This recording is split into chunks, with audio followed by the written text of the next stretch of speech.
ईमानदार किसान की जीत। भारत के एक सुंदर और शांत गांव का नाम था हरियापुर। वहां के खेत खलिहान हर मौसम में हरियाली से भरे रहते थे।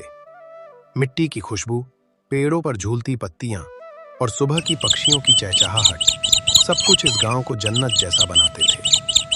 हरियापुर में एक किसान रहता था, रामू। रामू मेहनती, ईमानदार और सच्चा आदमी था। उसकी उम्र लगभग 40 साल के आसपास थी। चेहरा पसीने से चमकता रहता था, पर उसकी आंखों में हमेशा ईमानदारी की चमक झलकती थी। उसकी पत्नी गौरी और 2 बच्चे, बेटा मोहन और बेटी गीता थे। परिवार छोटा था मगर प्यार से भरा हुआ था। रामू हर रोज सूरज निकलने से पहले उठता था, हल उठाता और बैलों को खेत की ओर लेकर चल पड़ता। खेत के रास्ते में जब वो दूसरे किसानों से मिलता तो मुस्कुराकर कहता, राम राम भाई, आज भी अच्छी फसल हो जाए, बस यही दुआ है। बाकी किसान भी कहते, रामू, तू तो मेहनती आदमी है, भगवान तेरे खेतों को हमेशा लहलहाता रखे। रामू खेत में पहुंचकर मिट्टी को छूता जैसे कोई माँ अपने बच्चे को प्यार करती हो। वो बैलों से खेत जोतता, बीज डालता, पानी देता और दिन रात मेहनत करता। एक साल ऐसा आया जब गांव में बारिश नहीं हुई।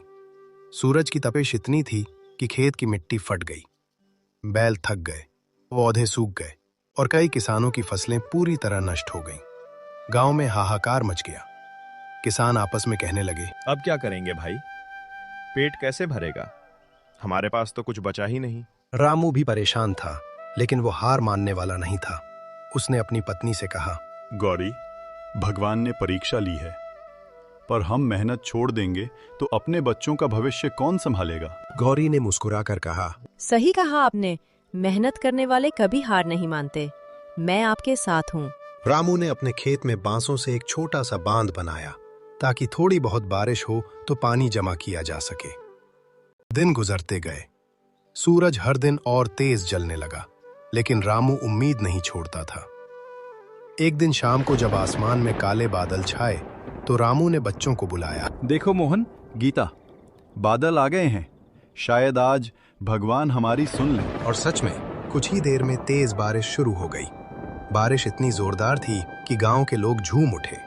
बच्चों ने नाचना शुरू कर दिया। रामू ने आसमान की ओर हाथ जोड़कर कहा, धन्यवाद प्रभु, तूने हमारी मेहनत रंग लाई। बारिश के बाद मिट्टी फिर से नरम हो गई।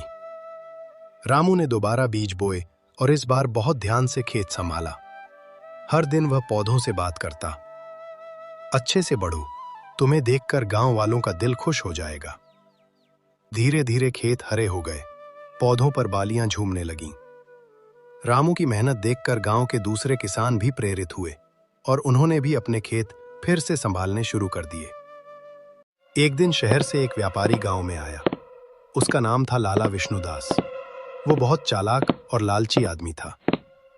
वो रामू के खेत में गया और बोला, अरे रामू भाई, तुम्हारी फसल तो बहुत बढ़िया है, चलो मैं सारा अनाज खरीद लूंगा, तुमको बढ़िया दाम दूंगा। रामू बोला, लाला जी, अभी तो फसल तैयार नहीं हुई है, थोड़े दिन रुक जाइए। लाला मुस्कुराकर बोला, अरे नहीं नहीं, मैं अभी ही पैसे दूंगा, बाद में फसल मिल जाएगी। बस एक बात है, थोड़ी सस्ती कीमत पर देनी होगी। रामू ने सोचा, ऐसे अभी मिल जाएंगे तो बच्चों की किताबें और घर की जरूरतें पूरी हो जाएंगी, लेकिन सस्ती कीमत पर बेच देना गलत होगा। मेहनत की सही कीमत मिलनी चाहिए।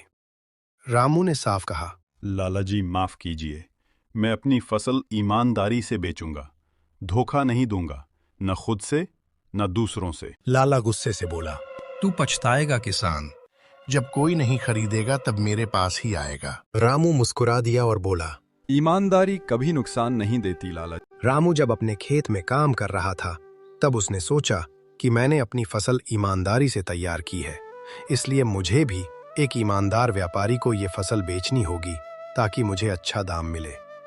फिर दूसरे दिन एक और व्यापारी आया और उसने रामू की फसल देखकर बहुत खुश हुआ और रामू को उसकी फसल का अच्छा दाम दिया।